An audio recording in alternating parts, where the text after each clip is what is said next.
Okay, today there was a question. There was a question this morning about why the monk wear yellow robes. Why the color is yellow. Now, at first, this color comes in when there was a sangha and the Buddha asked this yellow robe represent the banners of the Arahant or the mark of a Arahant. There's evidence in the Ubali Thera scriptures that a person that see the robes that's left in the street, they should not step on it or treat it with respect. This is normally what we do because it's a color. The color represented the Arya Sangha, the holy monk that is set up by the Buddha. And there's certain in the Chantana Jakarta things Sanibat, and the Bodhisattva was an elephant and is about to go and attack the hunter. But when he saw the yellow robe that the hunter wear, the elephant pulls back because he can recognize this is the color of the Arya Sangha, the flags of Arahant, and should not be killed. And therefore, this hunter was not killed because he put on the robes of the Arahant. And then he forgave the hunter, let him go. And the originations of the cut ropes, that means since when the incident about this rope sewing comes from where? Right? In one day, the Buddha arrived in Takininakiri countryside, right, along with the numbers of monks, and has seen the fields of Bihar. Bihar is a northern part of Thailand today. Then he said to Ananda, Reverend Ananda, can you design and sew a rope to make this shape like this? Shape like that, that means that he looked at the paddy field. Then Reverend Ananda said, able to do so, Lord. After that, Ananda designed the rope to be shaped according to the Buddha wishes. It is similar to a paddy field that is intermittently separated by a paddy field. Now, if you ever been to Asia, then you see how the paddy field is divided. And the Buddha praised Reverend Ananda is a man of wisdom and wits, able to understand our instruction thoroughly, accurately, and clearly. That the Buddha ordered to design such a robe because it has three purposes. First is sometimes your robe is very expensive. You might be attached to your robe. But if you cut it up into pieces, it will cause the fabric price to fall. That means so that the purpose is to not let the monk attach to the material of the fabrics. Right? Some monks are very attached to certain kind of material. And second thing, when the fabrics scrap are cut and sewed together, will cause seam. There's a lack of beauty. That means, you see, there's a joint here and there. And thirdly, the more it is used to dye the robe and make a mark, and pinto, use a pen to make a mark on the robe. The color of the fabric is, so that it doesn't look nice, so that it cannot sell, no value, no price, not wanted by anyone, undesirable, uninteresting. For the lay people, they won't want it. The thief, even the thief also don't want. The robe that has been tailored since ancient time, therefore it is considered a model that has been used until now.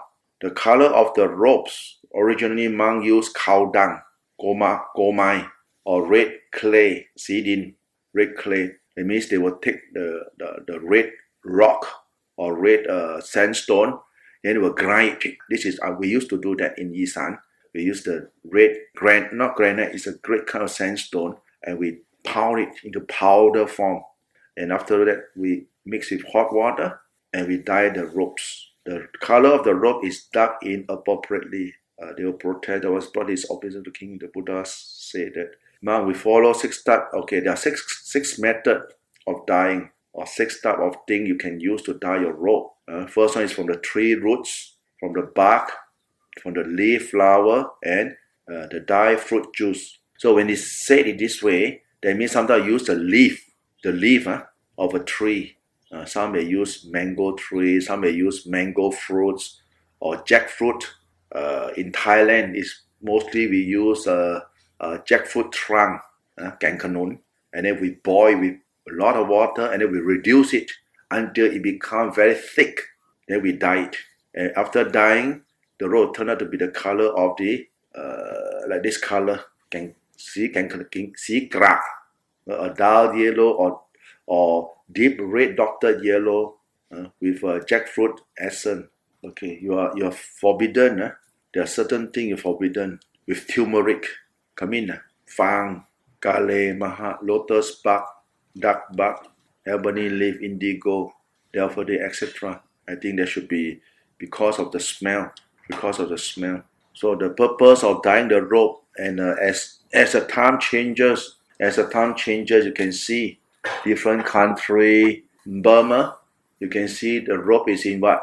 The robe is in the red color. The Tibetan monk are almost the same like a Burma. In Thailand, orange color. Sri Lanka also orange color or red color. Now you might bear the doubt why in certain countries they don't unify one color, and because of the traditions. And for Burma, right, sometimes during as Buddhism start to wane or start to decline in certain country, and the traditions that's normally over supported, it really spoil the monk. When you say spoil the monk, that means the monks is very not neglected, over supported, and don't care. They don't care less about the Vinaya rules, the way they should behave, and that really make people lose faith in the monk, and thus cause the lack of support. And because no one is practicing sila, no one is practicing samadhi, no one is practicing panya, right? And no one's uphold the real teaching of the Buddha, and therefore it will fade away in no time to come. And there's always another group of people who want to uphold. They will go to another country or another tradition that's upholding, and they will bring back that tradition, to uphold Buddhism again. So during this period of transition, we can see different colors pop up in the society, like what we see in Australia. It's very prominent, like different colors. Some even wear gray, blue, green. So you can see the kinds of very colorful kind of a tradition popping up but regardless of what traditions, the most important thing is if that traditions emphasize a lot on generosity, dana, sila, morality, the precepts, or bhavana, the developments or the cultivation of one's own mind. Okay, that one, we go for it. Regardless of what tradition. If that tradition, tell you don't have to observe precept, don't have to practice meditation or cultivate the mind, do what you want, you better stay away, because it's not the teachings of the Arya, not the Buddha, not the enlightened one teaching. It's a teaching of Mara. The teaching of Mara will only encourage greed, encourage hatred, encourage delusions. So it's very easy. In common, if we were to look at the entity of a religious body, we look at them from afar. We look at what kind of thing are they encouraging, or are they supporting or propagating, in what form, what way, which directions. From there, you can see clearly what kind of teaching you would receive if you were to get involved. And we are not trying to say that run down anyone. No, it's just a words of reminder, I should say, reminder. We always want to remind people what is the right thing, what is the wrong thing. If you cannot even differentiate what is right and wrong, then it's no point how to practice, how to gain what we call the internal peace. Like in the Buddha's teaching, it's always emphasized again and again. It's all happening up in our own mind. The mind is a forerunner, it's the chief. So if you were to look after your own mind, be careful. I used to say Sankharaman, the Mara of this thought surfacing in our mind. Sometimes we are mistaken that we think, but this thinking doesn't bear any benefit to our welfare or happiness in the long run. It will lead us only to sadness, remorse, and regret. So remember to look into ourselves, and remember when we look outside, there's always a comparison between the goodness, or what the level of the goodness is it carrying, and you follow how far can you go, what kind of happiness you will gain from this kind of teaching. And again, the Buddha said, everything comes from ourselves. You got to do it. No one can do for you except you yourself. And that will be the sharing for today.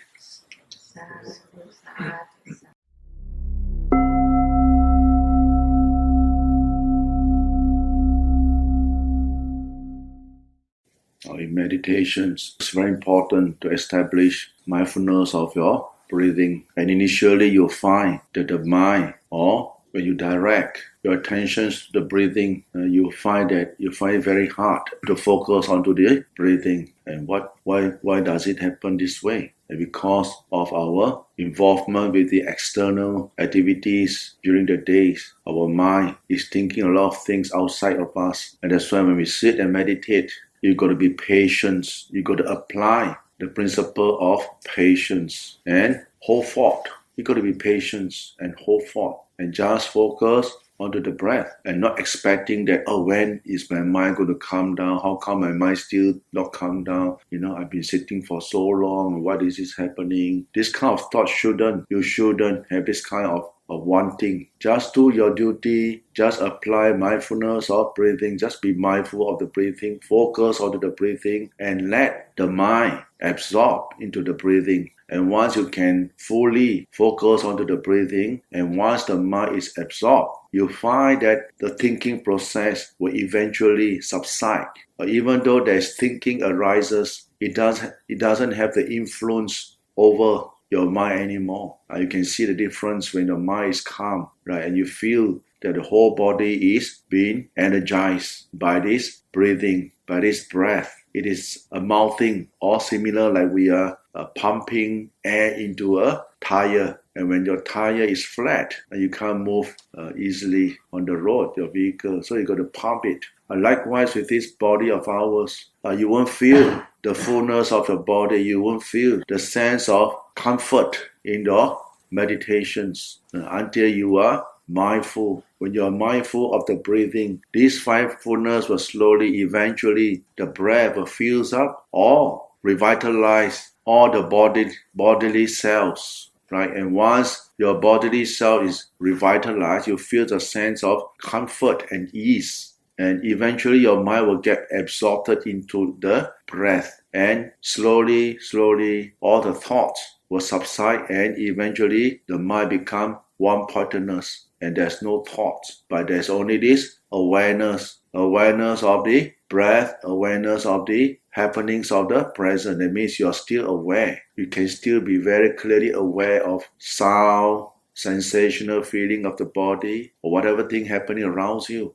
This is one level of concentrations. And as you go deeper, sometimes your body gets lighter and lighter, and there is no existence of this body at all. It's just the breath. It just is knowing and the breath. And when the breath eventually ceases, there is not even the sensation of the body, not even the existence of this thing around us, just this knowing, this bright mind. Now, it sounds very easy, but you're going to take time, a lot of patience, a lot of not trying to press for result kind of attitudes. This is very important in meditations, that we don't force, but we keep doing it, even though you may not have times. Every day at home, right? We do 50 minutes, 20 minutes, 30 minutes, 1 hour, whatever time we have, we keep doing it.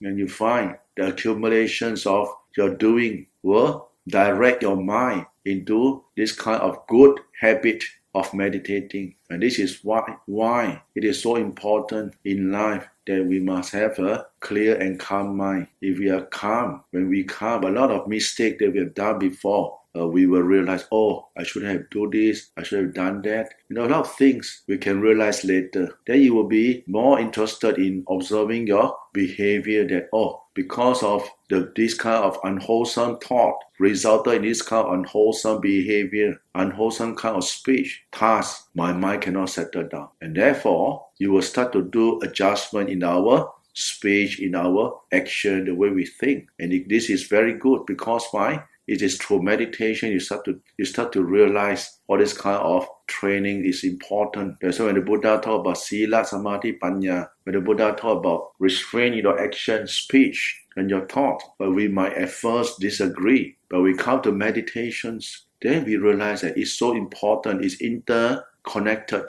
to the trainings. And there's no such thing as shortcut, or there's no such thing as, I can do away with this sila, but I can still meditate. No, you can't. You must have sila if you want to have a peaceful and calm mind. You must have sila. Sila is what? Restraint. Restraint in our action or speech. No killing, no stealing, no sexual misconduct, no telling lie, no abusive speech, no alcohol. All these things, if we were to recollect, it helps us, it enhances us in our practice. So bear in mind that if you want to do practice, these are the restraints we should practice, and these are the restraints which are interrelated to our practice. As we practice along, if sometimes our mind gets so agitated, we must check, what did I do today? What have I done today? Then you will reflect, you say something no good. You see, this kind of unwholesome thought keep surfing up in our mind, disturbing us. That is the trouble they're creating for ourselves. That will be the sharing for today, and I hope it will be of good use to those who are practicing meditations. The monk will give the blessing now.